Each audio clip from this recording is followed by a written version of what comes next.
राघव को हमेशा लगता था कि उसका कमरा उससे थोड़ा अलग व्यवहार करता है, जैसे वह जगह नहीं बल्कि कोई सीमा हो, एक ऐसी रेखा जहां दो दुनियाएं आपस में छूती हों।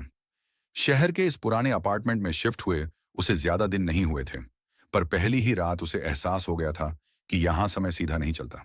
घड़ी रात के ठीक 2:47 पर हर बार रुक जाती थी, और उसी पल कमरे में एक अजीब सी भारी खामोशी भर जाती थी, जैसे हवा भी सांस रोक लेती हो। शुरू में राघव ने इसे थकान और नई जगह का वहम समझा, लेकिन कुछ दिनों बाद उसने गौर किया कि जैसे ही घड़ी रुकती है, दीवार के उस पार से बहुत धीमी आवाजें आने लगती हैं। आवाजें जो शब्दों जैसी नहीं बल्कि यादों जैसी लगती थीं। एक रात उसने दीवार पर हाथ रखा और उसे महसूस हुआ कि सतह ठंडी नहीं बल्कि हल्की सी धड़क रही है, जैसे दूसरी तरफ कोई जिंदा दुनिया मौजूद हो। उसी पल उसे ऐसा लगा मानो किसी ने उसी दीवार के दूसरी ओर भी हाथ रखा हो, बिल्कुल उसी जगह। अगले दिन जब उसने पड़ोसियों से पूछा तो सबने एक ही बात कही, उस दीवार के उस पार कोई फ्लैट नहीं है, वहां बस एक बंद स्ट्रक्चर है, जिसे सालों पहले असुरक्षित घोषित कर दिया गया था। लेकिन रात होते ही राघव को फिर वही एहसास हुआ, और इस बार आवाज साफ थी। वह उसकी ही आवाज थी, जो वही शब्द बोल रही थी जो उसने कुछ सेकंड पहले अपने मन में सोचे थे।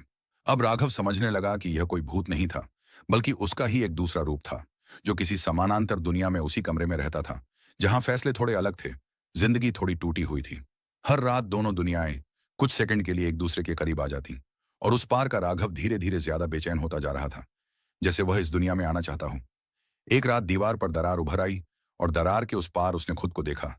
वही चेहरा, वही आंखें, लेकिन उनमें उम्मीद नहीं थी, सिर्फ भूख थी इस दुनिया की। उस राघव ने कहा कि उसकी दुनिया में दरवाजे बंद हो चुके हैं, समय रुक चुका है, और अब बचने का एक ही रास्ता है, जगह बदलना। घड़ी फिर 2:47 पर रुकी, दरार चौड़ी हो गई, और राघव को महसूस हुआ कि उसका कमरा अब उसका नहीं रहा। अगली सुबह पड़ोसियों ने देखा कि फ्लैट पूरी तरह सामान्य है, बस एक अजीब बात